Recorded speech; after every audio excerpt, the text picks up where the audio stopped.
The Foreign Affairs Committee are continuing their inquiry into the appointment of Peter Mandelson and the security implications of that.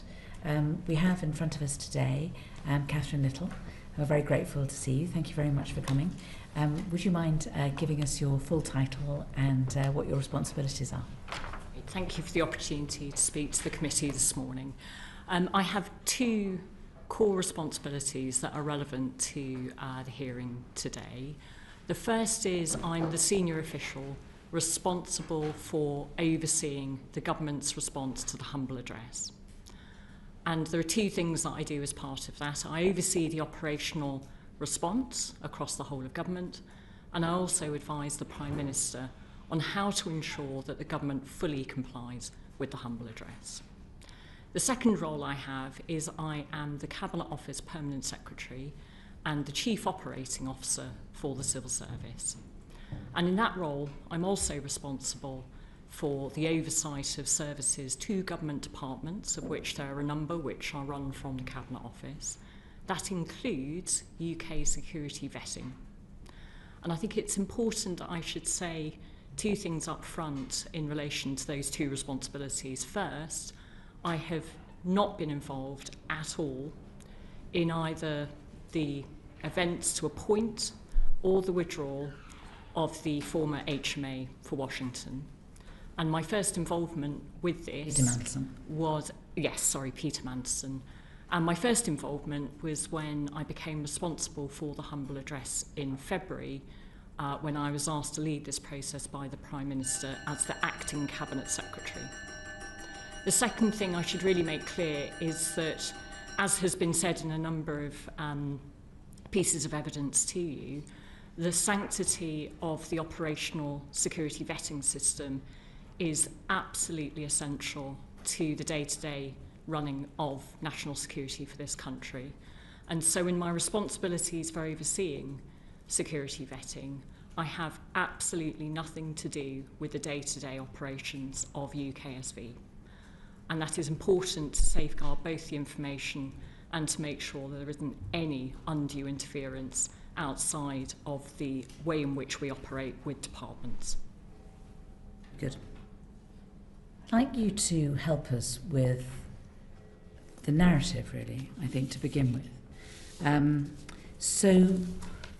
I think at the beginning of Sir Oliver Robbins's evidence, he told us that the Cabinet Office had been in touch with him, I believe he said, saying that was the Cabinet Office really sure that vetting was required, presumably because Peter Mandelson was a member of the House of Lords, he was a Privy Councillor, he was a former member of the Cabinet, and also presumably as well because these sorts of political appointments are as rare as hen's teeth. So from what you understand, was there a question like that was being asked? Do you know what the discussion was between the Cabinet Office and the Foreign Office? I don't have records of verbal conversations. In my role as gathering information in the audit trail and the fact-finding about the decisions that were undertaken, I do have access to a number of emails which have been disclosed recently to me. And what those emails set out is what I see as a very reasonable policy conversation between security officials, whereby the Foreign Office personnel security team get in touch with the UKSV and the Government Security Group in the Cabinet Office and ask the question, could they get some advice?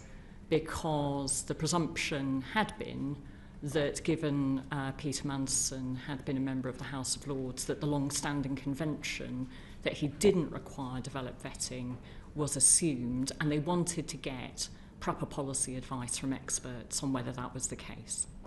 And what I can see is an audit trail of discussion between security officials debating how the policy framework would apply in this instance.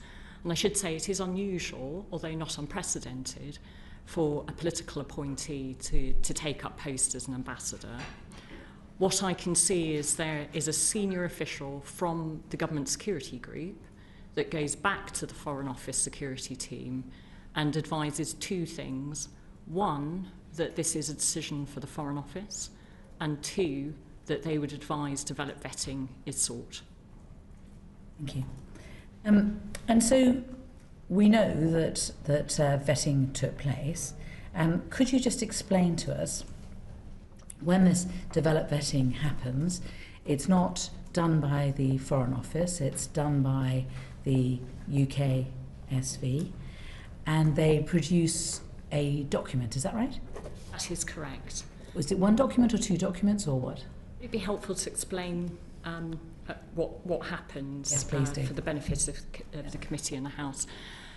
So the process, which is governed by a formal agreement between UKSV and the Foreign Office, is they are classified as something called a make recommendation department, which means that UKSV do all of the vetting that they would normally undertake for any other department, and they make a recommendation that is non-binding to the Foreign Office. The Foreign Office is an exception, along with some other government departments, I think, that Ollie Robbins was telling us. Is that right? That is correct. So other departments, presumably like the MOD, I would have thought, where there's just departments where there are going to be lots of these DVs. The MOD is not a make recommendation department, and if it's useful to the committee, it might be worth just explaining some of the history of UK security vetting. And this goes back to the post-war period where national security vetting was professionalised in the formation of the Ministry of Defence. The current vetting service was formed within the Ministry of Defence many decades ago. Okay. In 2017, the government undertook to start centralising and standardising vetting procedures across government.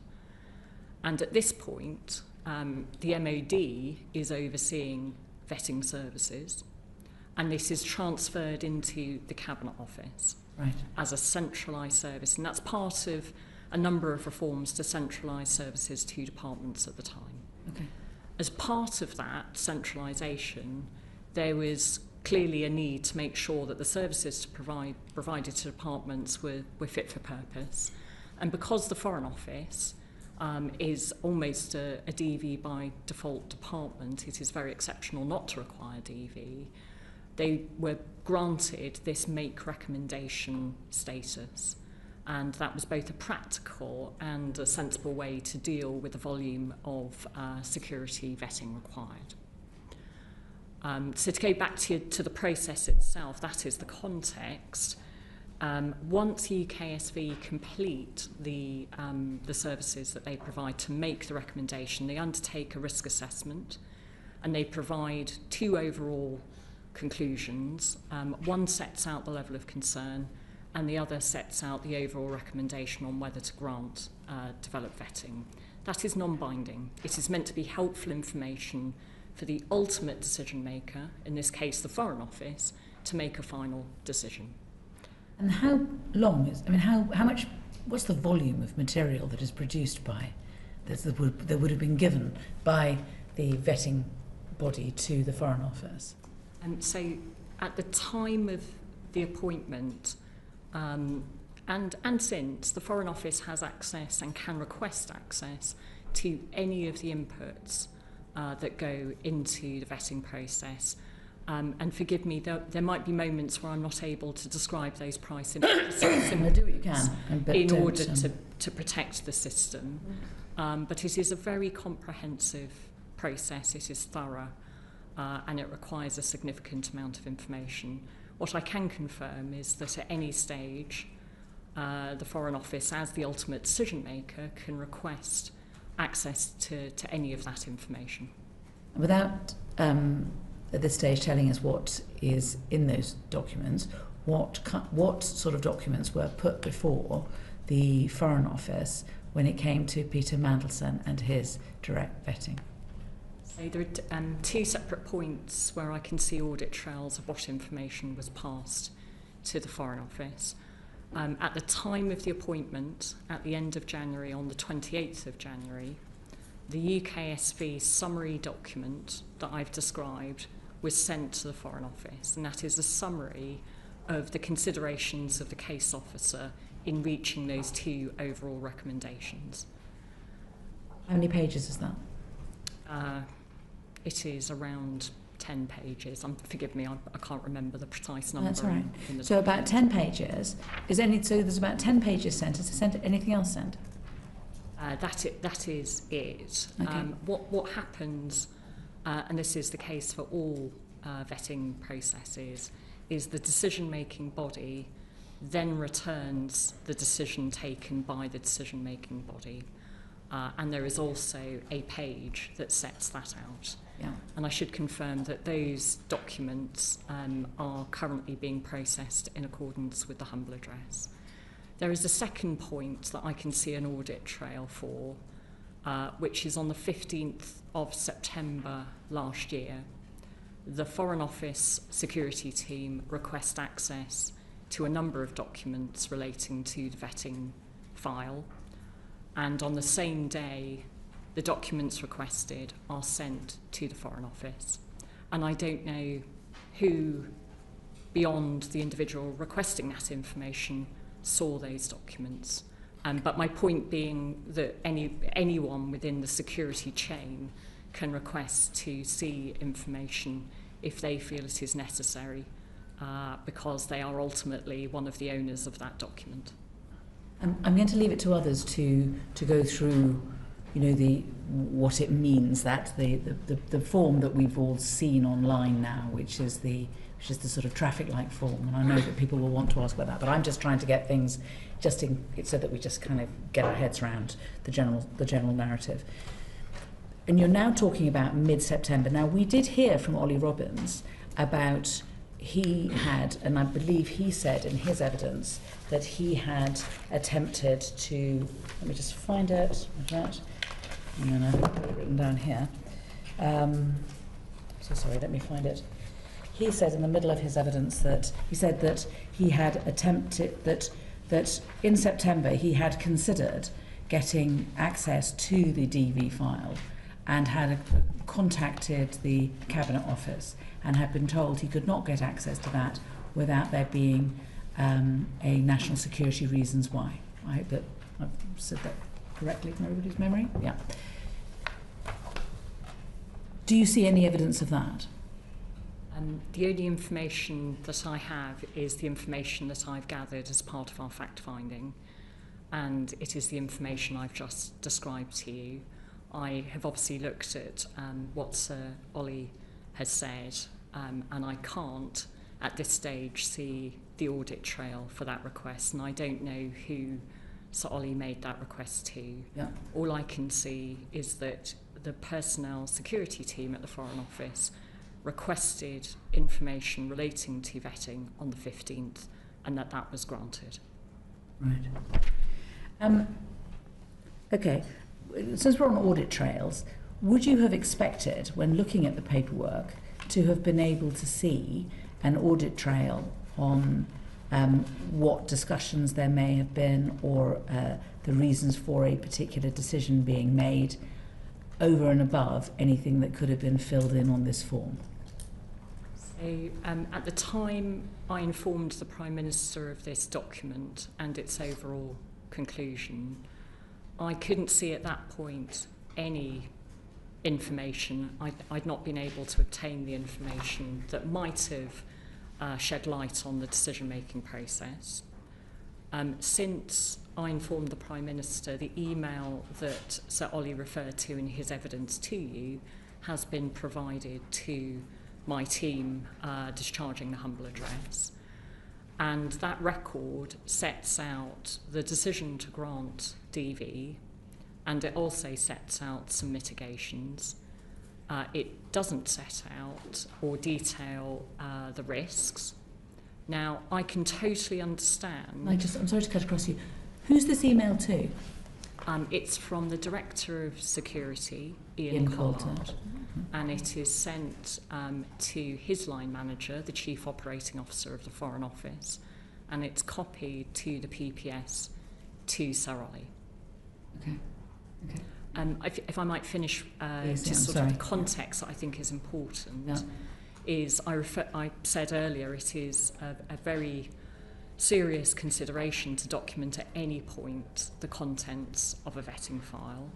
I can entirely understand why there was reticence to document that on an open system outside of the UKSV portal. I don't think it is for me to provide a judgment on the adequacy of that email, and that is why Sir Adrian Fulford will independently now review this process. Have you seen other times when the UKSV have given a document to a department that then needs to make a decision about whether or not DV should be passed? And have you seen a pattern of the amount of documentation around it or records of decision making? And if you have, how does that compare to what Sir Ollie was doing on this occasion? So I've only ever worked in departments that have binding requirements to accept the UKSV recommendation. I've not worked in a make recommendation department, and so I've only really seen the process that's undertaken by security officials within that context. Okay. Then just see if I've got any. And then in February 26, I want to take you to that. So when the humble address was granted, we've touched on this a little bit, but again, I just want to, before I pass over to other members, just so that we're all clear about this. You take charge. You've got to get the documents together. The humble address is basically, effectively a very, you're having to give access to a very large number of documents around the appointment and security position of Peter Mandelson, but you've obviously got to protect the security, and there's a lot of responsibility in relation to that. But presumably your first port of call would be to go to Ollie Robbins and to talk to him about the vetting document.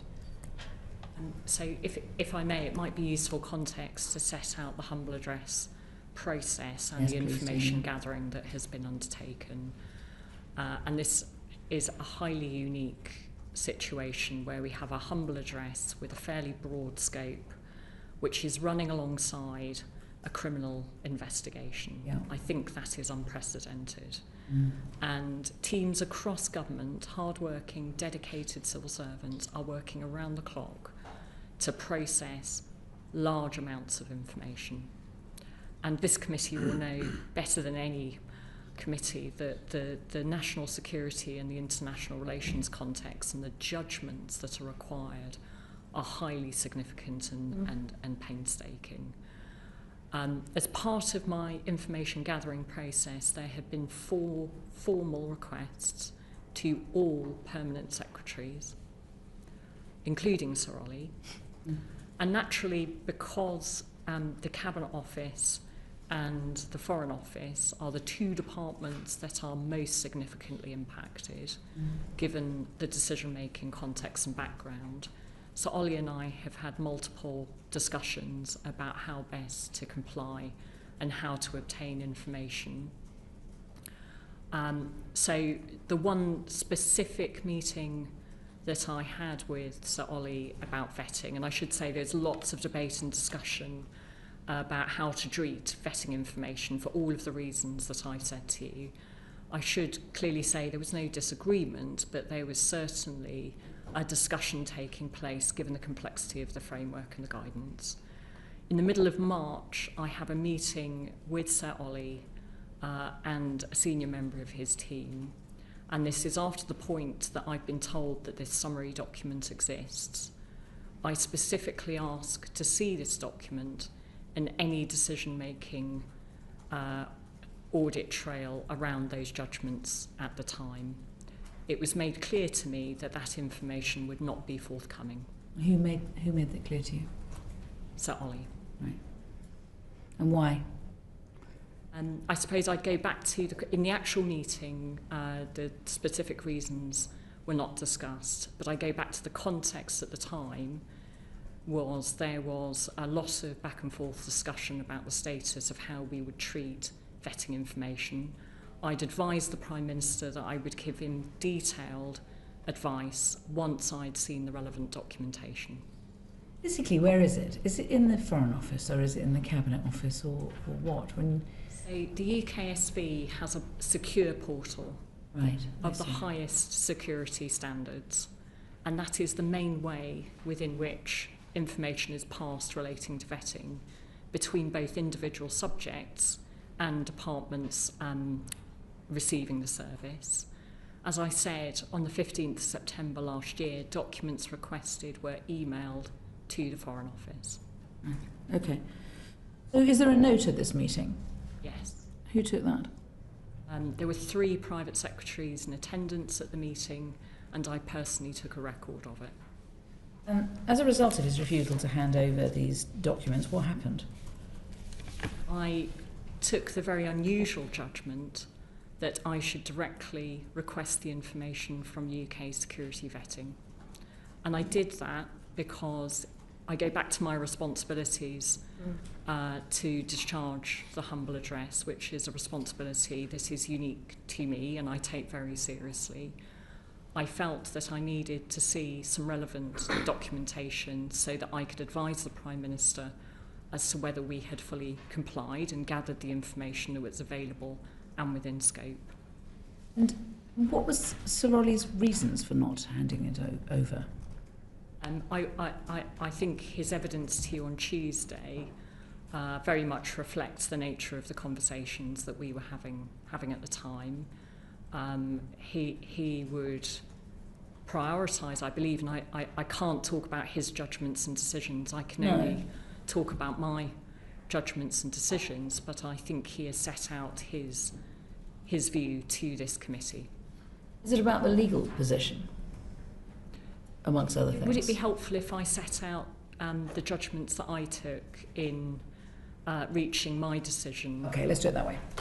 Because I feel that I can only really represent my own judgments.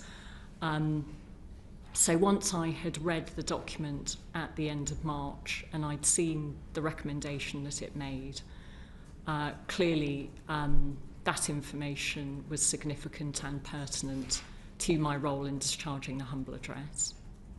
I did a number of things at that time. I commissioned legal advice on the treatment of that document and its relevance to the scope of the humble address. And I think that's an important thing to stress because the wording of the humble address is both broad and specific at the same time. Yeah. And I felt it was important that I received expert advice on the handling of that sensitive personal information and how it applied. I asked security policy experts to give me advice on the legal framework, but also their policy framework for how I should handle that information. I spoke Has there been a challenge from Sir Ollie about the legal framework? I mean, did you feel... Not specifically at the time. I do not remember Sir Ollie specifically mentioning the Constitutional Reform Act 2010 No, I don't think recall he doesn't that. seem to be talking about that very much. Actually, it seems to have been friends of his mean, speaking to the media more than him, it sounds like. Yes, I mean, and I don't want to in any way misrepresent Sir Ollie's views. That is on the record to this committee.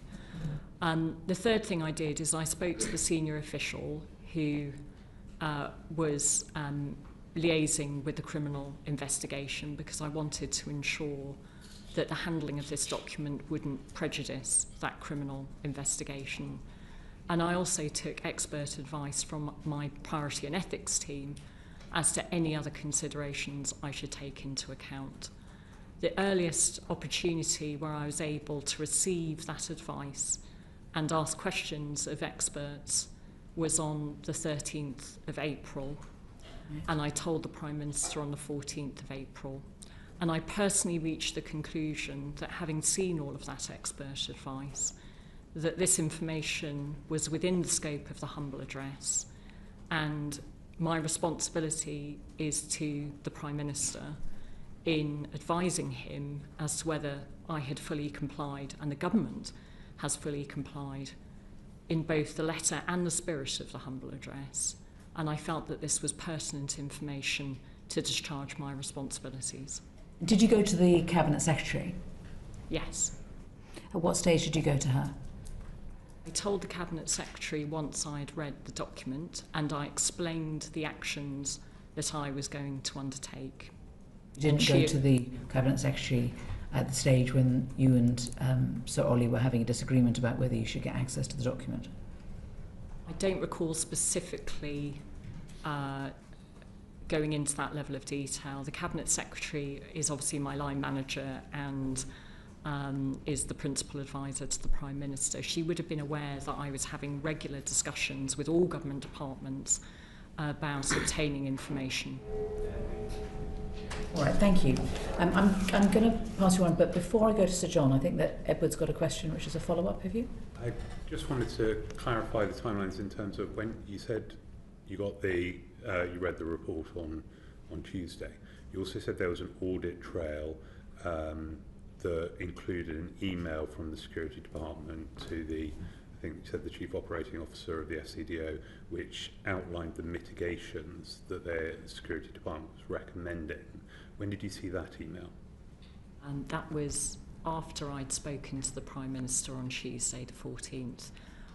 You will see from the readout that the government has published that the Prime Minister instructed further fact-finding immediately and urgently with the specific intent so that I could advise him on how to inform Parliament.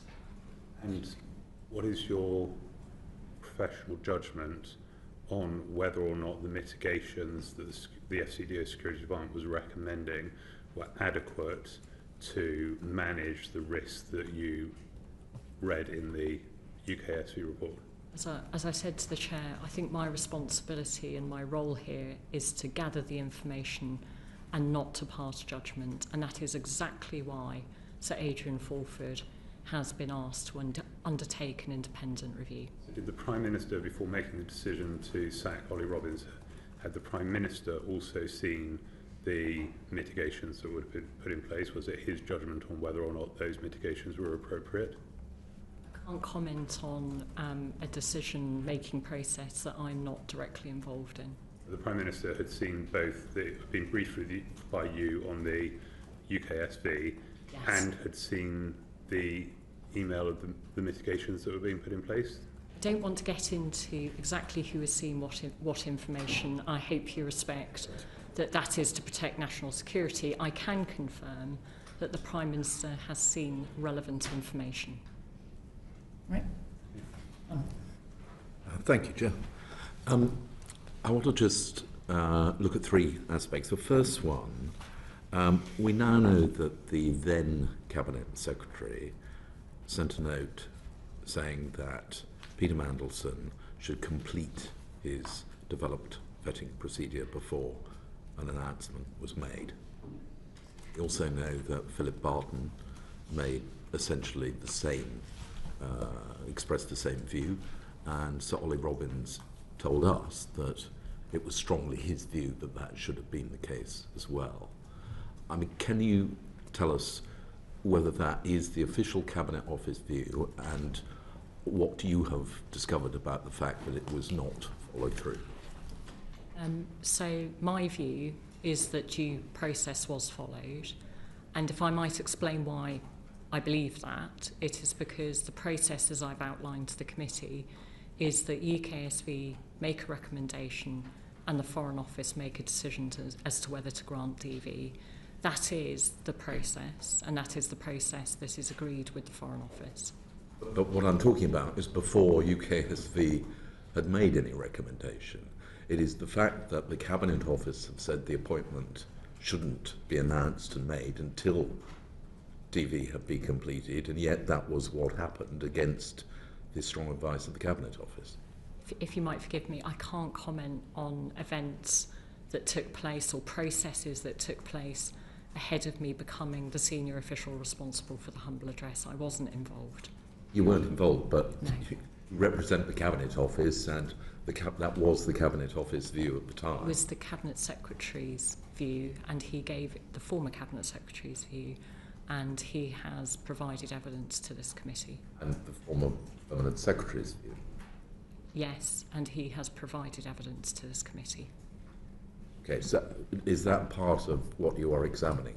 in the It is course? part of what Sir Adrian Fulford will now independently review. Okay. My job is to gather information in order to comply with the humble address. Okay, so can I then come to the actual outcome of the TV process? I think you said that UKSV sent a 10-page document essentially setting out their findings. One assumes that that must have included the traffic lights. I mean, a 10-page document cannot exclude the final recommendation, which is not to give clearance. That is correct, and the government has published an excerpt from a template Indeed. which would have been included in that document.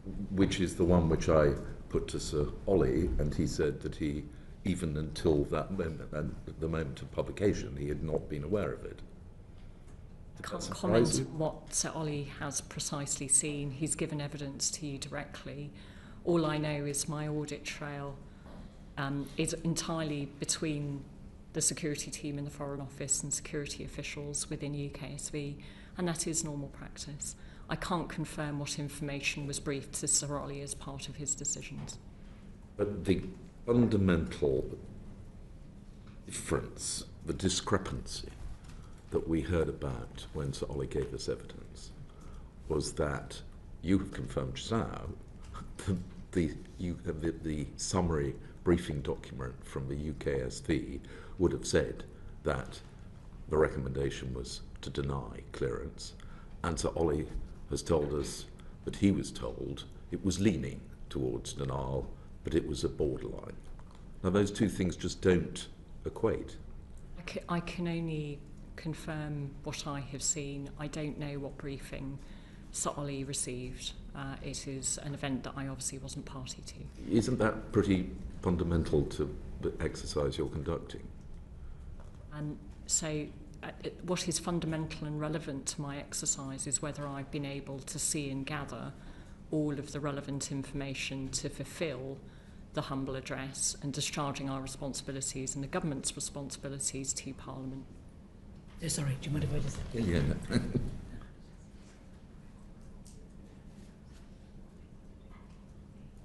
Yeah, okay.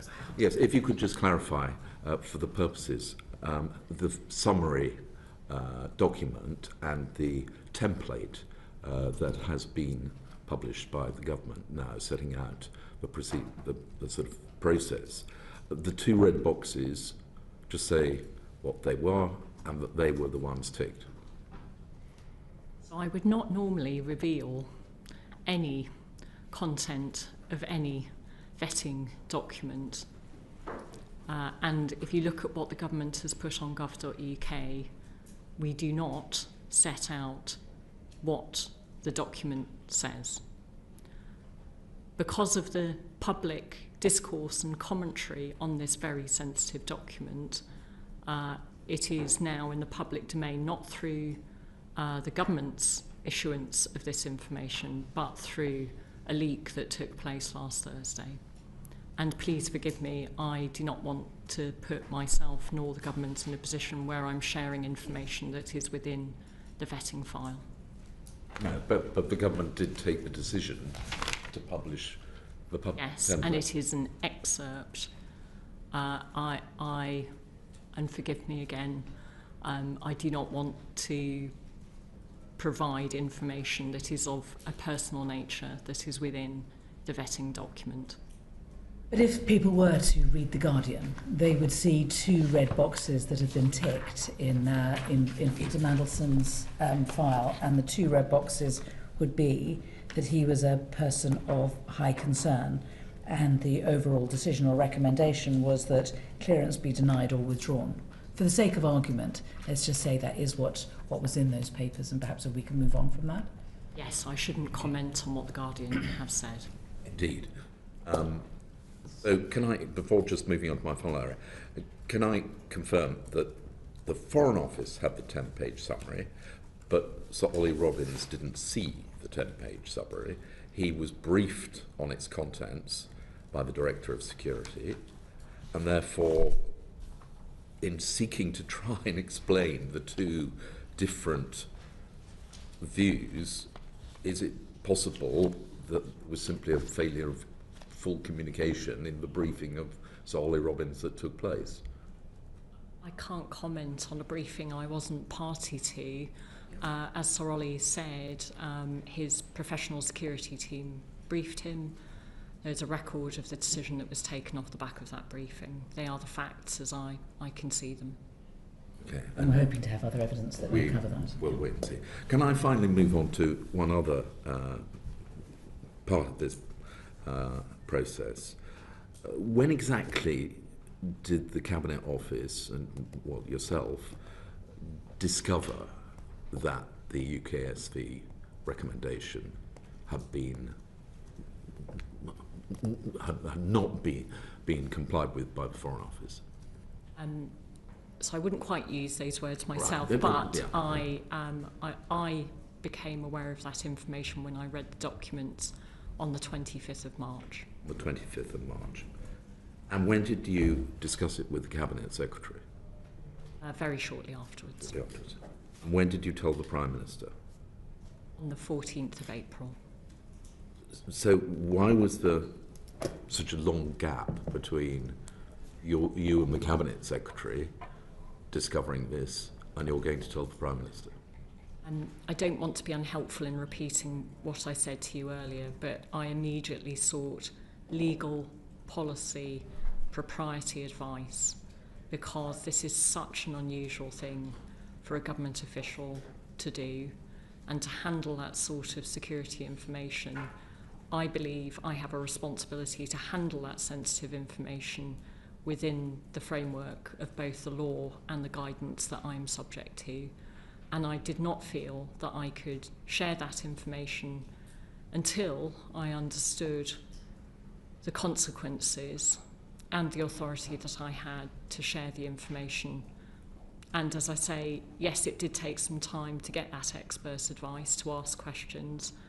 I firmly believe that that is the professional and appropriate thing to do when dealing with such sensitive information that is so important to be protected as part of our overall national security framework. And yes, that did take some time. It took 3 weeks. It took the time between the 25th of March and telling the Prime Minister on the 14th of April. And I truly believe that I acted as swiftly and effectively and appropriately as I could. Would it not be the position that up to about a dozen lawyers and officials, by the time you got to tell the Prime Minister, already knew that the more it was being discussed, the wider the circle was coming, but the person who didn't seem to know was the PM? I was able to obtain advice without experts seeing the vetting information or seeing any of the information contained within it or describing the information contained within it. And I think that is a really important point to make. A very, very small number of people have actually seen the document. And I felt able to get that expert advice by describing the process and the information, the sorts of information that was contained within it. Narrowing it down to the point, which is that if, let's say, the red boxes were ticked, that point, that the red boxes had been ticked, and yet the Foreign Office had given clearance, that narrow point, without divulging any further details, was known by quite a wide number of people, wasn't it, before the PM was told? I think it is a small number of people that was proportionate and necessary in obtaining expert advice. Would that be up to a dozen? I think I would need to confirm the precise numbers, but I kept a named confidential list of the reasons why people knew that information. Okay. I think, Dan, you've got a question. Two questions, right, and then I'm moving on to Alex. Just to follow up on this document, is it the case that a minister would ever have been shown one of these documents? Do you have an idea? It's highly unusual, but at the point at which I told the Prime Minister, I only shared with him the very minimal information that this document existed, and I did share with him the overall recommendation and explained the process under which final DV should have been granted. And in relation to your responsibility overseeing the government response to the humble address, we've seen Simon Case's advice that developed vetting should have been sought before the announcement of the appointment. Have you seen any notes of meetings or notes in response to why that wasn't followed? Was a decision taken not to follow that advice? I have seen a lot of information, all of that information relating to the appointment that we had at the time of the publication of the first volume has been published. And obviously this is an iterative process. We are now at the final stages of information gathering, and I've just not seen further audit trails relevant to it. There may be final things that I haven't yet had the opportunity to read. Million people would have been in the Foreign Office. Thanks, Chair. Okay, Alex. Thank you, Chair. You've rightly talked about the importance of keeping this highly classified information in the vetting system away from the committee and away from the public generally. But there appears to be at least 2 occasions where this information was leaked to the press. 2 days after you informed the Prime Minister, there was a Guardian article on the 16th of April. But about 6 months before, there was an article in The Independent where it was suggested that Peter Mandelson had failed his vetting, although erroneously applied to MI6 rather than the UK vetting service. On September last year, which organisations might have had access to that information and might be able to share that with the press? And I'll be very clear, there are 4 distinct processes that would have been relevant to the appointment process. There is the due diligence undertaken by the Propriety and Ethics team in the Cabinet Office. There is the conflict of interest process, which is undertaken by the Foreign Office. There is the UKSV developed vetting process, which is, as I've described, entirely within a box between the UKSV and the Foreign Office. And then there is strap clearance. And I'm not able, in this public forum, to talk about the details of the last 2 processes. I hope you understand for good reason. Okay. And then when the information was shared with the Prime Minister, the whole of Number 10 would have been able to know that information, or how many individuals roughly in that circle might have known about it? I told the Chief of Staff to the Prime Minister and the PPS to the Prime Minister of the information I needed to share with the Prime Minister directly. And I formally set out the basis upon which the information I have divulged should be handled in a formal note to the PPS, to the Prime Minister, to make clear that this could not be shared beyond a named list. Thank you. And what is the penalty under the Official Secrets Act for sharing such information? I'm afraid I am not a lawyer. I don't know. I probably would need to come back to you, and I suspect that would need expert legal advice. Okay. And finally, Sir Ollie Robbins said to the committee this week that he felt there should be prosecutions for the leaking of this information. Do you share that view? I won't comment on other people's judgment. As I said to you, I am not an expert in this matter, and I haven't come here to opine on it. Thank you. Just returning to the UKSV security vetting system and respecting your comments on the sanctity of the system. Just to be clear, have you ever seen any UKSV form of this type of form or of any nature prior to this process? No. And would it be right to say that broadly most senior civil servants never ever see a form of this nature? Yes. Is it also right to say that information about UKSV is only verbally communicated department to department? No, it is on a secure system, so it is normal for an overall summary of their recommendations and the risks identified to be shared on a highly secure portal and it is written down, and that is shared in a written form on the portal with the body that the UKSV is providing a service to. So in this case, for this particular appointment, this body is the FCDO. Yes. And Sir Ollie, as we heard in his evidence, has told us he's never seen this form until it was leaked or published. He says that the recommendation that was verbally briefed to him, which we can't see any notes of that meeting, was briefed to him as leaning to or borderline. I showed him said document, and I understand that you don't want to comment about this, but this has also been published officially now, an excerpt by the Cabinet Office, so that's why I'm pointing to this. It's a make recommendation body, so it's this isn't binding, as you've said, but the form very clearly shows high concern, clearance denied or withdrawn. We are being told, or we've been led to believe, that both of these boxes were marked in the red. How, in your opinion, would that be verbally communicated as borderline to Sir Ollie?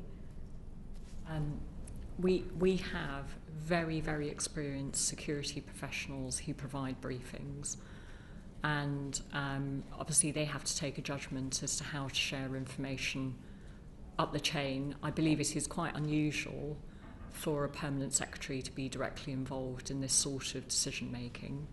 I'm afraid you would have to ask the individual who took the decision on how to brief Sir Ollie.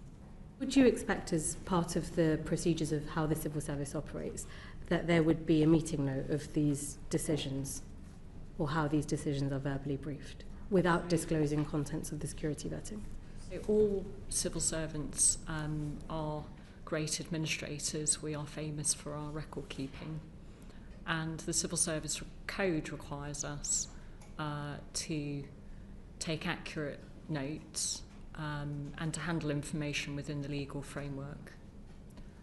I do believe it is possible, without revealing the information within this sort of file, to set out a high-level conclusion, but that must be a judgment for the individuals making the decision.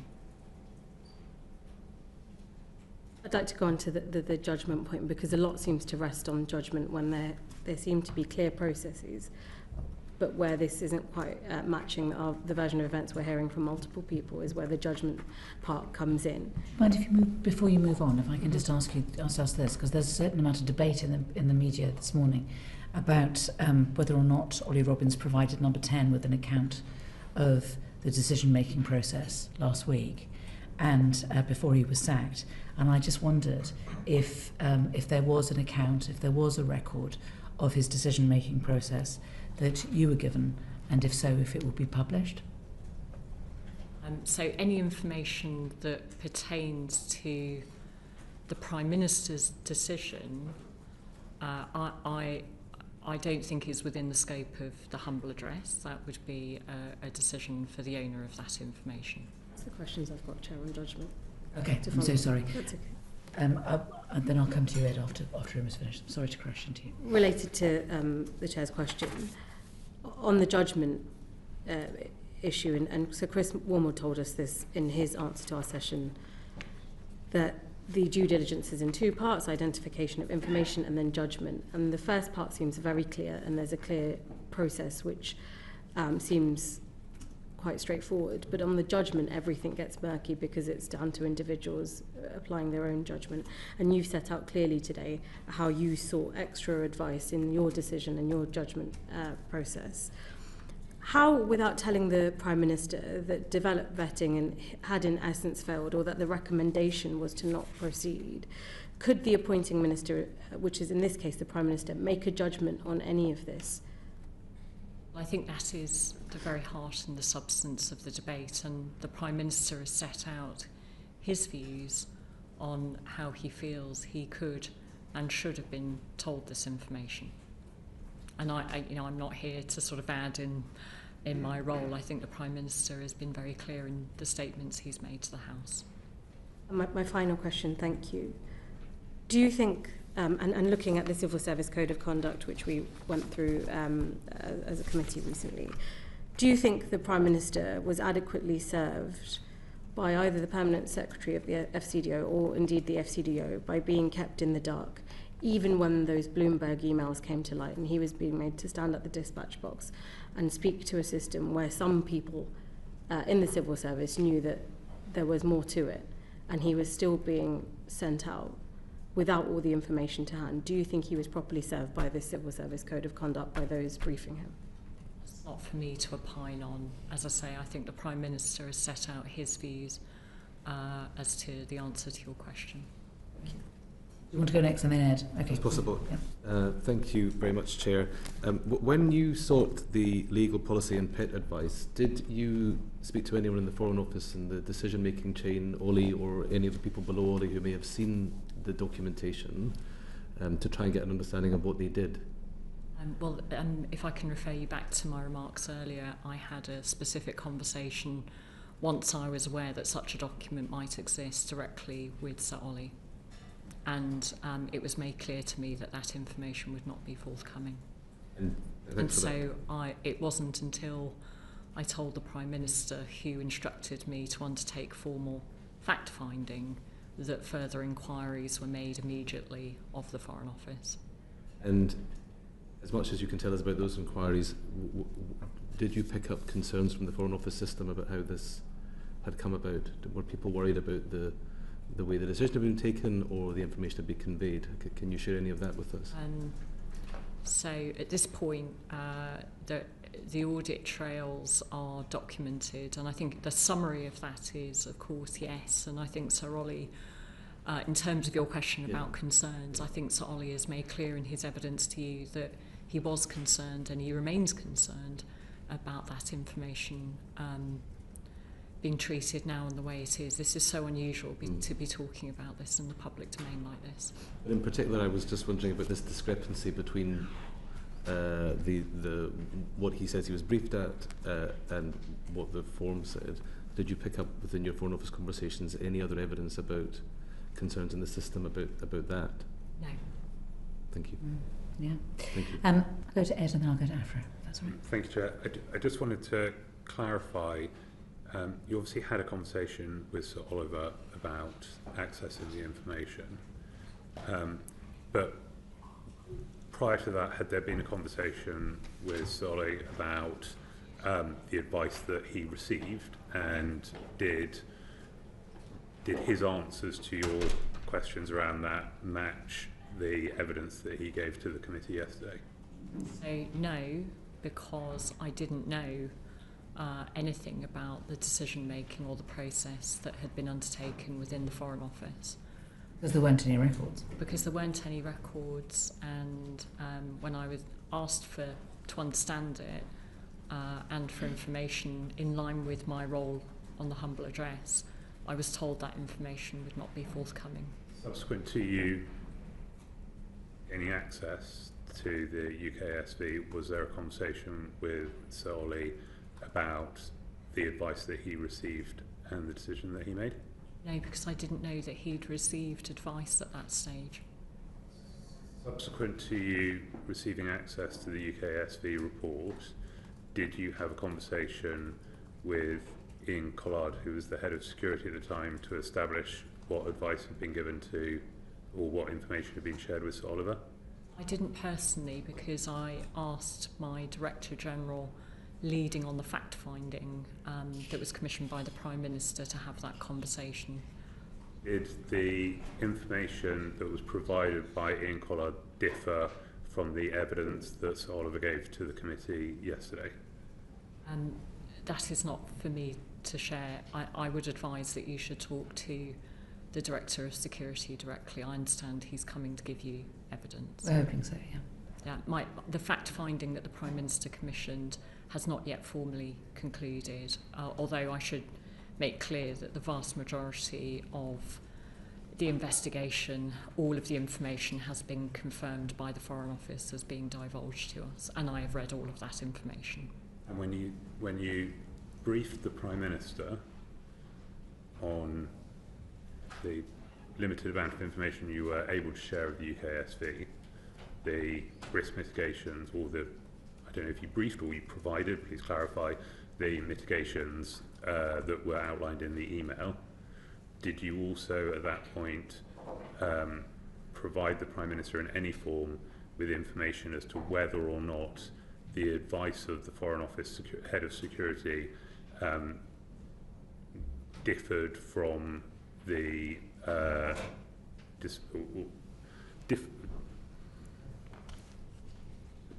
did you also provide information to the Prime Minister in any form about what the advice of the head of the Foreign Office Security Department was proposing and whether or not Sir Oliver acted on that information? No, because at the time I briefed the Prime Minister on the 14th of April, I did not have, I had not seen that email. So in terms of the Prime Minister's decision to fire Sir Oliver, he was not in receipt at that point of all of the information, only the limited information that you provided relating to the UKSV. That is correct, and that is why the Prime Minister immediately tasked further fact-finding directly with the Foreign Office to ascertain as much information that could be within scope of the humble address and the judgments that were taken. But he'd already fired Sir Oliver without all of the additional information pertaining to the mitigations and the advice of Foreign Office security officials.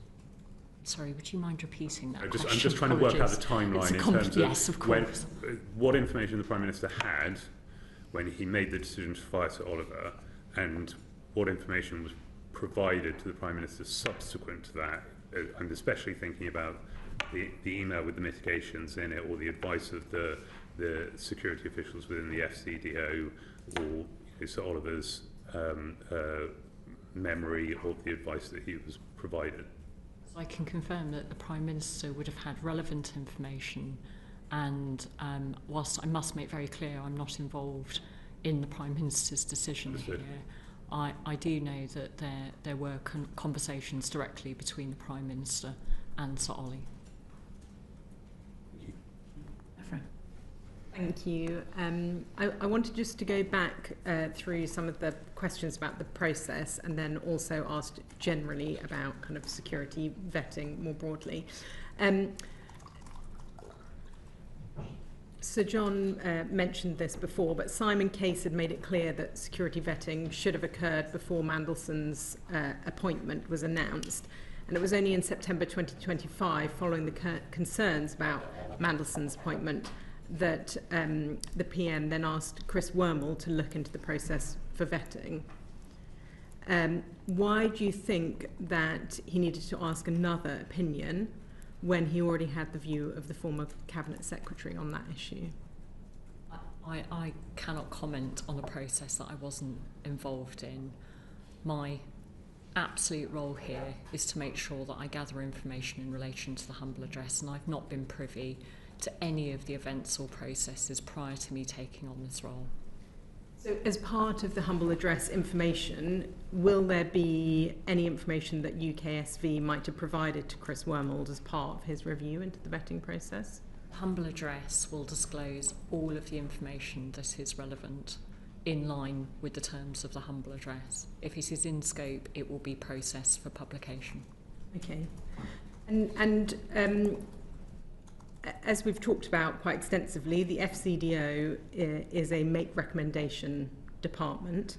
In this instance, because UKSV, as we've now discovered on the form, essentially recommended against granting security clearance, the PM said when he found that out, he felt he should have been told. Is it your view that generally you think ministers or the Prime Minister should be involved in that final decision on whether or not to grant security clearance? I think it's a judgment for the individual decision-making authority. In this instance, that is the Foreign Office. Okay, thank you. Sir Oliver Robbins, in his evidence that he gave to this committee, said that there was a feeling of constant pressure in the Foreign Office around the need to get Peter Mandelson into his position. Do you have any kind of views on that? Were you aware, I appreciate you were in the Cabinet Office, but of this pressure that was happening at the time?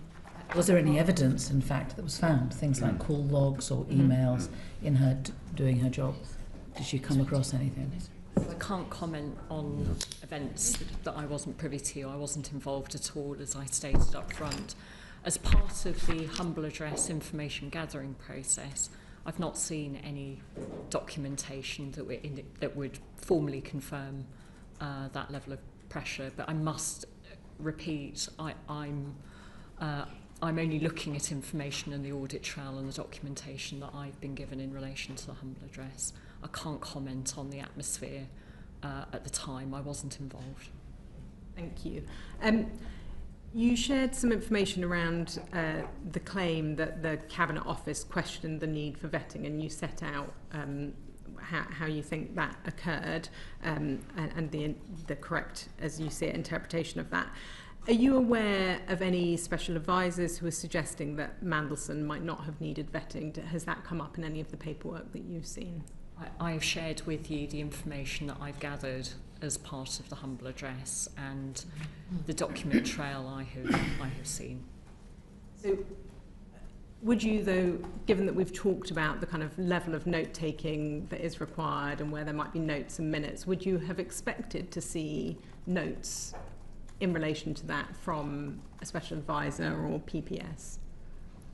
So I should make clear, like, if the civil service, I really do agree with Sir Ollie, it is our job to keep an audit trail and to record information on, and particularly of key decisions, but the civil service does not record every single interaction, every single conversation. That would be highly inefficient, and of course there's a judgment that needs to be taken about record keeping.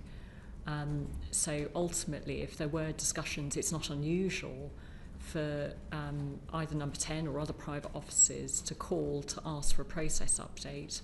But I can't really comment because I've not seen any audit trail. Thank you. Obviously, we've now heard in this case that Peter Mandelson was granted security clearance despite the recommendation of UKSV, and that he had obviously had risks or mitigations that were managed. Are you aware of any other individuals who might be in a similar position where the ultimate granting of security clearance is different from that recommendation by UKSV? So this is exactly why the Chief Secretary to the Prime Minister last week paused the ability for a Make Recommendation Department to take a different view to UKSV, and the government security team within the Cabinet Office is undertaking an urgent review to answer your question. Okay. So, Sir Oliver Robbins, in his evidence to the committee, told us that Peter Mandelson was given access to classified documents before he was given granted his security vetting. Would you say that's unusual? So my understanding, and this is based on discussions I've had with Foreign Office officials, and I should confirm that both Foreign Office officials and I gave evidence to your sister committee, the ISC, earlier this week on this matter. And this is entirely for the judgment of a department. Peter Mandelson would have been granted an interim clearance, and ultimately I believe that an exception was made for him to see certain information, and that is within the framework that the Foreign Office has. But again, I'm not the expert. It is their protocol and policies, and I'm sure you will want to ask the experts on this matter that question. Obviously, we've talked a bit about how accurate notes are required to be kept, although obviously not every single conversation that happens. Will the humble address include notes or a minute on the Prime Minister's decision to appoint Lord Mandelson to the position?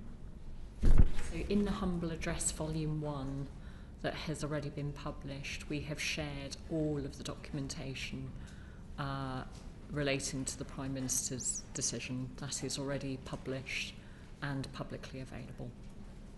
So, as part of that, or do you know why his appointment appears to have been made without saying that it was subject to security clearance? I can't comment on a process I wasn't party to at the time. And just thinking through where there might have been other political appointments into roles. I mean, it's quite unusual, obviously, to have a political appointments, especially to such senior roles. We know, for example, however, that Jonathan Powell is a political appointment as the Prime Minister's. He's obviously the National Security Advisor, but he was also Special Envoy for the British Indian Ocean Territory, and he was given that appointment on the 6th of September 2024. But I understand that in August he also held meetings like Mandelson did with FCDO officials and was given access to classified information. The Prime Minister was asked about this in Prime Minister's questions yesterday, but actually didn't answer the question. Are you able to provide information on what kind of security clearance he had prior to taking up the role in September? I hope you'll forgive me, I can't comment on individuals' security clearances. That would be inappropriate in this formal public setting. Do you think in fact, it is a critical part of the protections in place for the national security vetting system. Thank you. Fleur. Thank you very much, Chair. I'm going to ask you some questions about your document gathering, but going back to the documents referring to the very early stages of the process before the vetting and before the appointment. So first of all, about the pre-appointment conversations that Morgan McSweeney may have held, would there normally be documents held of the Prime Minister's Chief of Staff discussions about the potential of an appointment and the merits of that appointment? Should there be documents on that? I'm not here to opine on the judgments that would have been taken by private secretaries and individuals in those meetings. As I have said, it is a civil service requirement for us to take records of and to make sure there is a formal record. I can't give an opinion on things that relate to before my time as being responsible. I suppose I'm really asking. I was a minister. Every single conversation I had, it felt like that it was definitely being documented very, very well. So but I don't know about Chief of Staffs, Prime Ministers. Are all of their meetings documented in the same way that ministers are? There is always a thorough assessment of whether a record is needed, and that would have been a judgment undertaken by the individuals in a meeting. And the same sort of expectations for special advisors, for civil servants, for ministers apply.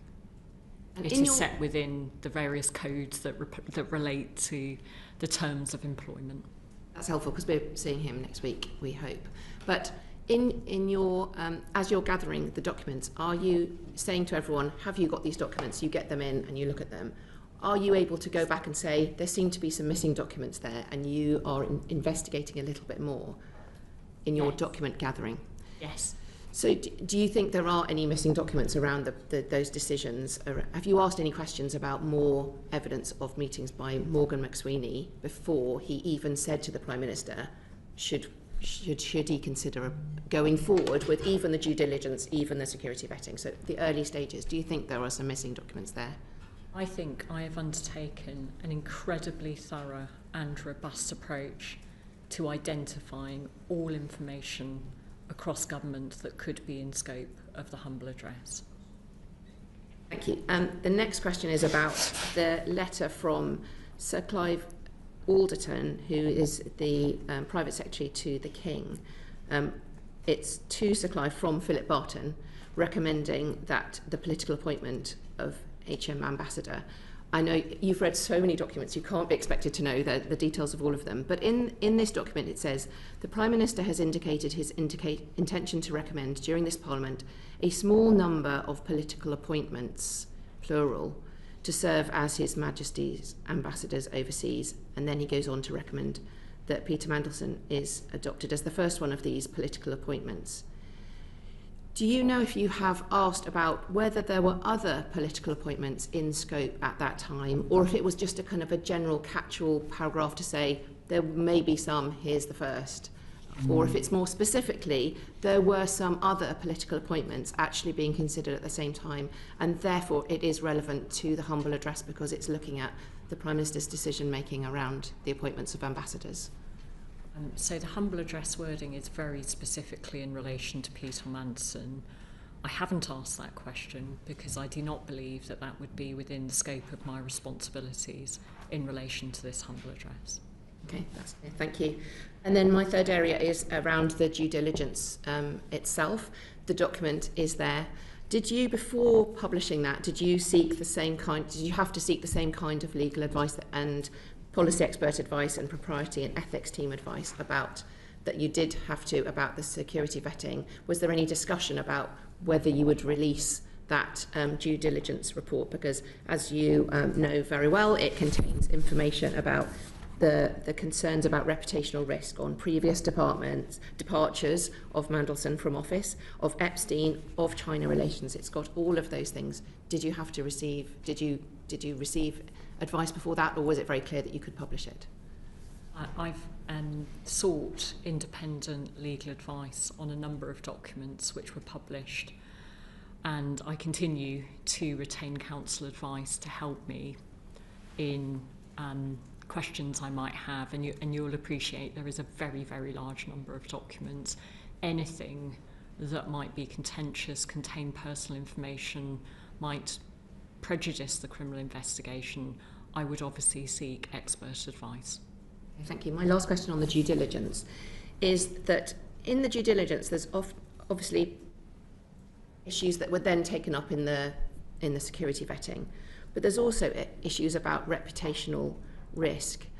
Would they have been part of the security vetting, or would there have been another process to look further into the reputational risk, which is more a political decision than a security decision, or do the two processes go together to the UK SV? Well, I think this is part of what we should ask Sir Adrian Fulford to look at, because as I described, there are 4 distinct processes. Ideally, you want those processes and the information to come together.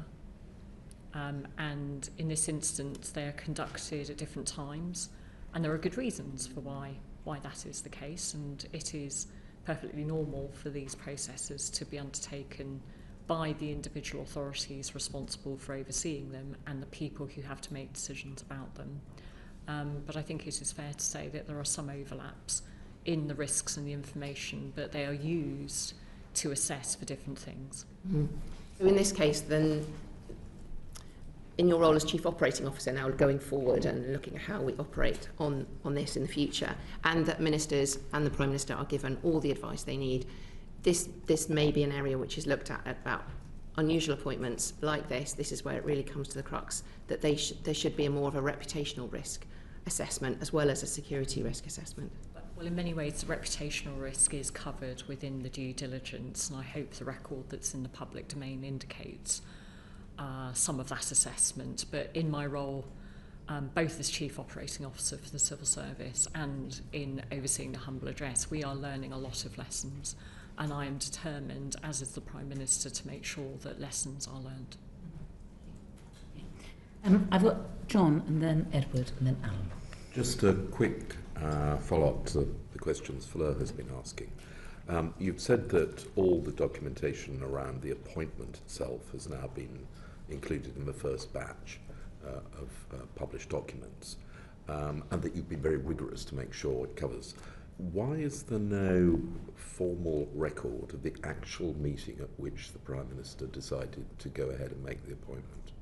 So 2 things. I want to be really clear about what I have said, in case there's any misunderstanding. I have undertaken an information gathering process which I'm confident has now received all of the information that is within the scope of the humble address. I've done everything I can to identify information. There is never going to be a moment where I can say that every single possible document has been identified. I hope you will appreciate that. I'm confident I've undertaken a process that allows me to be confident I've run the right sort of thorough process. I hope that distinction is clear. And there is some information, given this conversation about vetting, I believe that is relevant to the appointment of Peter Mandelson, that information is still being processed. So it hasn't all been published. It is being processed as part of the information gathering for the humble address. And sorry, I've forgotten the second part. It's about the actual minute of the meeting at which the Prime Minister said, right, here's the due diligence, and he's advised about all the various other aspects, and he said, yes, I want it to be Peter Mandelson set that in motion. As I've said to you, it is normal to keep a record of those sorts of decisions. But there isn't one of this. I have shared with you the information that we have. Are you asking why there isn't a further document setting out a record of that meeting? There are a number of examples where we have had to undertake further investigation based on the information that we have. And wherever you would expect to see more information, we have undertaken follow-up inquiries. And wouldn't you expect to see further information around this? I would. So you're continuing to push? We have undertaken further investigation. I can't remember who I said was going to come next. I think it was going to be Edward. Again, apologies for requesting clarification. So many people have been fired, it's sometimes difficult to keep up. Peter Mandelson was fired because the release of the Epstein files showed that his relationship with Jeffrey Epstein had continued for a lot longer than he had disclosed prior to being appointed. Sir Ollie Robbins was fired because he granted security access to Peter Mandelson, and the security vetting report, the Prime Minister took the view that the security vetting report indicated that Mandelson shouldn't have been, and that he wouldn't have appointed Peter Mandelson in the first place had he had that information.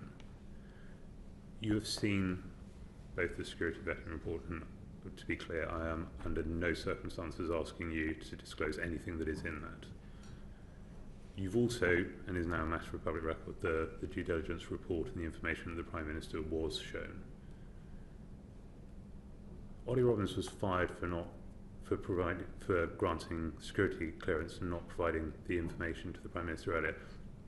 But can you tell us, is there anything materially different in terms of the risk, not the types of risk, not the individual risk, but the risk that the security vetting report shows that is different from the due diligence report that the Prime Minister was shown? Was the Prime Minister aware of all of the risks associated with Peter Mandelson prior to making the appointment? By the nature of the Prime Minister not seeing or being told that there were risks identified in the UKSV document, I cannot answer that question, because ultimately I don't think I can answer that question without revealing what might be different within the UKSV report. But I would just go back to the Prime Minister did not know about the UKSV conclusion, and he did not know which specific risks were identified at the time of appointment. Thank you. Then I think it's Alan next. Nobody want to come in, Chair? Do you want to come in next? Is that okay? Yeah, of course. Thank you, Chair. Without disclosing what may or may not have been in the report, the leaked document to Bloomberg at the time contained within it information that Peter Mandelson had passed on market-sensitive information about high-level discussions happening at Cabinet at a time of grave crisis in Britain.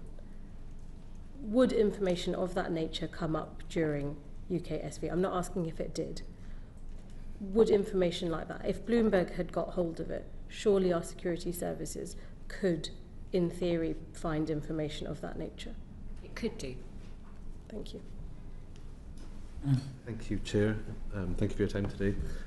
You said earlier on in this session that on September 15th, 2025, 4 days after Peter Mandelson was sacked, the Foreign Office officials asked for and received the UKSV documents relating to him. Did they say why they wanted to see these documents in the wake of his sacking, and what documents did they ask for? I can't go into the detail of the precise documents they asked for. In the audit trail that I've seen, and there may very well have been further verbal conversations at the time, I don't recall there being a reason given. Would they have needed to give a reason to see the file? Not necessarily. It's my understanding of the process. Thank you. Can I just pick up on something? Because I've just checked the transcript. Because I asked Ollie Robbins this question, and I think it's really been asked of you as well. And I do think it's an important aspect of this, which is so much was known about Peter Mandelson. And due diligence is essentially, as far as I can see, without meaning to be disrespectful, but it's essentially giving some fast streamers the job of looking at what's in the public realm, and they put together a bundle of it. It's not a security briefing in the same way. But I always wondered, given there was so much known about Peter Mandelson, was there anything, without telling us what it was there anything that was in the security vetting that was not in the due diligence report? Could I talk hypothetically? No, because I asked Ollie Robbins this, and he said he wouldn't tell me, and so I just want to know if you're going to tell me. I don't think I can without revealing what was in. Can't you say yes or no? Can't you say there was something in the direct vetting that was different or more worrying or of more impact than the due diligence? Forgive me, I'm going to pause before I No, please, answer this question, because it's important I get this right. I do not want to make this any harder than it already is for our national security system. Yeah, I understand that. I understand that. We are in a bind. So I would prefer to answer your question by saying that it could contain more information by the nature of this being an exercise to assess different information for a different purpose. Okay. All right. Well, if that's all I'm going to get, then I won't push it any further. I have tried. Alan, have you? Thank you. Yes. Did Cabinet Office officials at any stage consider withholding Mandelson's UKSB summary file from the ISC? We have undertaken expert advice, and I think there has been reasonable debate and discussion about this, and I hope the committee will understand this is because of all of the reasons I've shared with you about the importance of protecting our national security. And indeed, and I won't go into the detail, I had a version of the discussion and the sorts of issues that were being debated with the ISC in the evidence that I gave to them earlier this week. And I think it is right that I set out in more detail to the IC under the security conditions that we have for conducting that hearing more information. I understand why you're asking the question. So when Sir Ollie's told this committee this week that he was briefed, the officials in the Cabinet Office were very worried about releasing Peter Mandelson's UKSB file to Parliament, that would be correct? Yes, because, and when we talk about vetting files, I think it's important to recognise there are the inputs to the file, which are comprehensive, very detailed and very sensitive, confidential inputs. And I've always felt strongly that until I'd seen the full trail of information or understood the full trail of information available, that I would take all necessary actions to protect those inputs, because I genuinely believe that that is at the heart of our national security process. And so I think it is accurate for Sir Ollie to describe the discussions we'd had in that way. Thank you. The committee is seeing Morgan McSweeney next week. Is there any Cabinet Office advice in relation to his decision or the decision to use him and others to question, to have follow-up questions to Peter Mandelson about the Epstein issues? Forgive me, as you pointed out, Chair, I've seen a lot of documentation in the last couple of weeks. I can't recall seeing anything. But forgive me if at a later date it turns out I have seen. Do you mind checking ahead of our session? I'm content to check that ahead of your session and confirm to the clerks. Thank you. Just on the dismissal of Sir Ollie, did you provide any advice to the Prime Minister about the decision to dismiss him? No. Can you tell us who did, or what sort of advice he received in advance of that? Do you know? Comment on a decision or a judgment process that I was not involved in. Thank you. Good. I have Afra, Edward, and then Dan, and then I think we will draw this process to a close, just to give you the good news. So, Afra. Thank you, and thank you for giving us so much of your time. I just wanted to clarify really on what you've said about the information that has already come through in the humble address and is expected still to come through, because my understanding was that initially it was supposed to be provided by the 10th of April, but there is still further information to come. And from some of the answers that you've given, I've been given the impression that you believe there's still information missing that you might want to look for. So I just wondered if you could clarify that, clarify when you expect all this information to be provided by, and also perhaps let me know whether as part of this information gathering, any ministers have been asked to provide their mobile phones, records from their mobile phones, and if they have all complied with that. Yes, so there's a number of questions with Sorry. that, and I'll try and break it down. I tried to cheat getting three questions. We're trying to finish by 11. If we go over a little, it is. That is understandable. So the first thing I really should say on the record is I'm sincerely grateful to the ISC for the significant amount of time that they have dedicated to working through the information we have passed to them. I'm very conscious that this is, having done it, that this is a very, very painstaking and complex exercise which must be undertaken thoroughly, and it has taken many, many hours of their time that they had not expected to be undertaken. Because we launched this dedicated fact-finding process, and to be really clear with this committee and the House, whilst we're now reaching the very, very final stages, final checks are being done, we've had over the last 24 hours further conversations to double check and follow up the information we've seen with the Foreign Office. All of that information is now being processed, and one of the first things I do when I return to the office is to go back and read everything else that now needs to be processed with the ISC. We had hoped to provide much more of this information by the 10th of April, and clearly that just wasn't possible given the complexity of this exercise.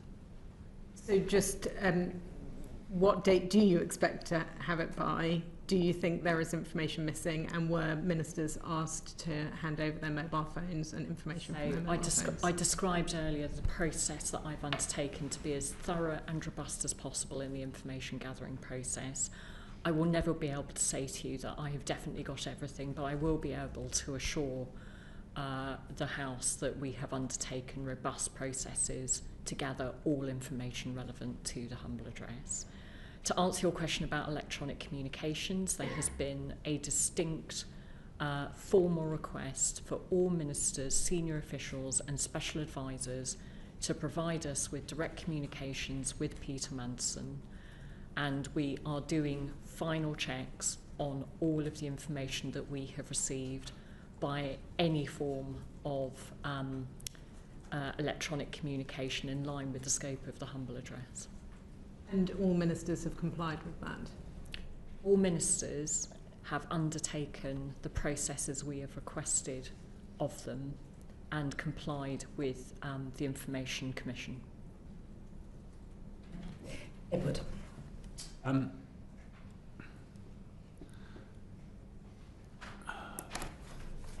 Sorry, I probably should have formed this better in my head before I put my hand up. Shall I, for the sake of time, shall I go to Dan first and then come to you? Yeah, all right. You see, you got to keep on the ball. If I just return to the timeline around December and January, I think it's right, and anyone can correct me if it's wrong, but the decision to appoint Mandelson was the 18th of December. The announcement was made on the 20th.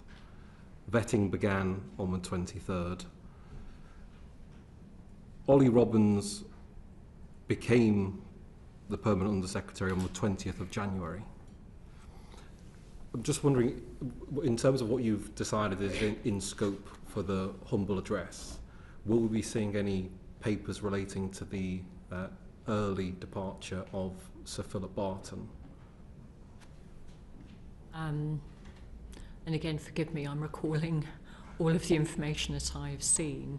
If it is deemed within scope of the humble address, because of either the spirit or the letter of the humble address, then we will process the information that we have received. And sorry to be not more specific. If there is a specific thing you are looking for, I am content to take that away and confirm with the clerks once I have had an opportunity to confirm precisely what it is that you are looking for. I suppose I'm looking for the reason Sir Philip Barton's departure from the FCDO came at such a critical time in this process. I'm afraid I just can't comment on that. That is not a decision that, or an event that I was involved in. I don't want you to comment on it. I want to know if we're going to see notes and minutes of discussions and decisions that were made for the reason that he left the FCDO before he was meant to. If there is information that is relevant to the scope of the humble address, it will be processed. Okay.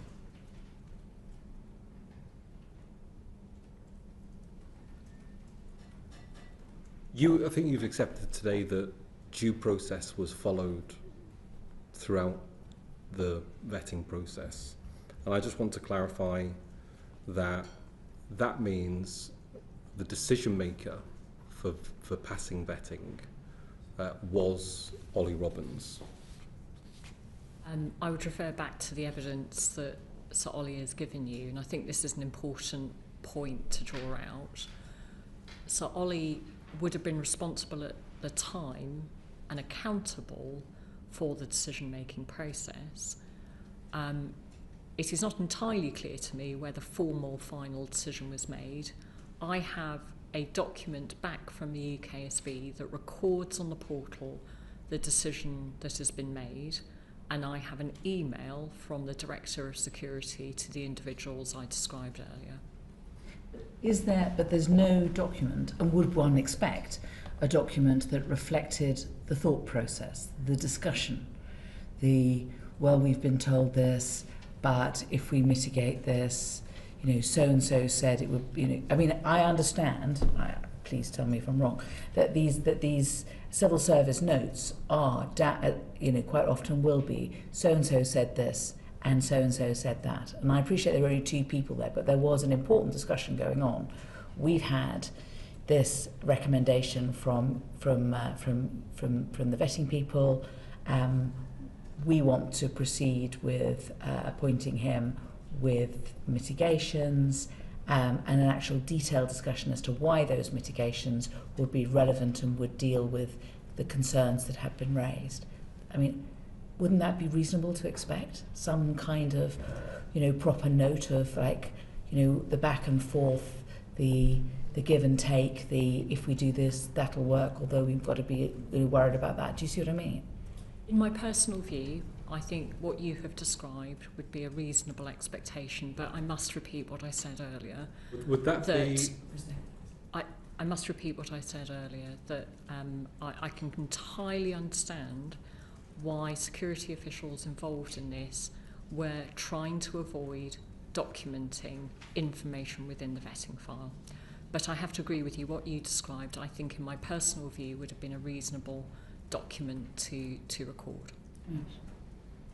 My question was going to be, would that be recorded within the FCDO or would that be recorded within UKSV? The FCDO are the decision maker. I think I might have it in my head now. Okay. Number 10 is the appointee.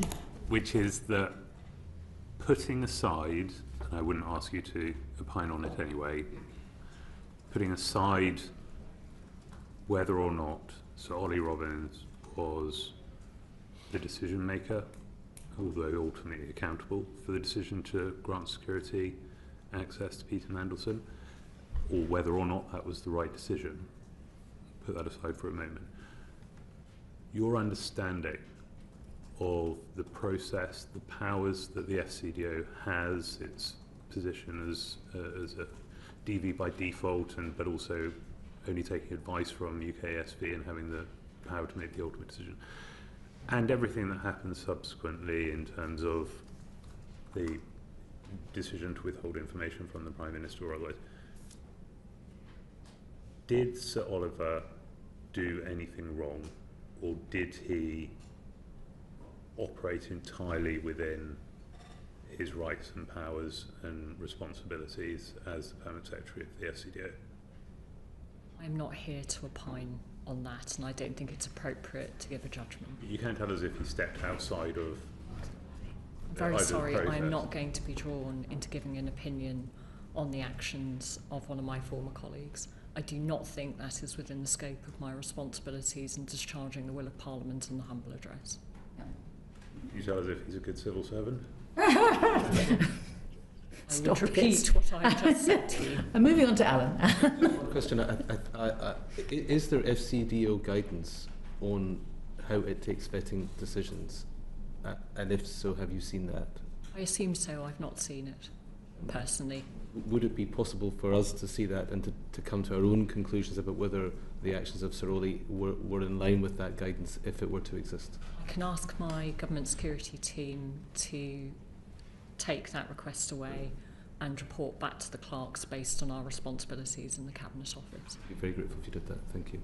Sir Ollie did say to us last week, there is internal guidance on this, which says where we do find a risk, we always try to manage it through our aftercare programme or risk mitigation.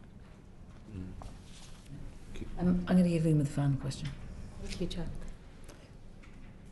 This entire conversation, our inquiry, the way this has been playing out in public, is mostly down to a series of very high-level leaks to very well-known news outlets. We've all talked about the security of the vetting process, the sanctity of the vetting process. Here in Parliament, we have tried our very best to respect that, and all the questions that we've been asked, we've come against the buffers rightly of that system. However, there is a very serious question here about the leaks coming from either or both the Cabinet Office and the FCDO. What is the Cabinet Office doing to ensure that leaks of this sensitive nature never again happen? I absolutely share your concerns, and I cannot emphasise enough how concerned I am. As the CSPM, the Chief Secretary to the Prime Minister, has set out, there is a leak investigation underway. And I can't comment further. Well, we're a little later than we promised that we would be, but I hope I do want to express our thanks for you coming in. It's not easy appearing in front of select committees, and we appreciate you agreeing to do so. And I would, I know that you've said that you may be able to provide us with a couple of documents. We're moving at quite a fast pace, and it would be really helpful if we were able to have them tomorrow, if it was possible tomorrow, because we've got other witnesses coming in on Tuesday, and that would be very helpful to us. I've got something else that I ought to just put on the record. On Tuesday, it was put in terms that Sam Coates had reported a conversation, the contents of a phone call. It seems that he hadn't actually reported that, but we do have the two parties to that conversation, we hope, going to be giving evidence before us, and therefore we should be able to get a little bit more clarity rather than it being third-hand hearsay. I think this draws the proceedings to an end. Thank you very much, everybody.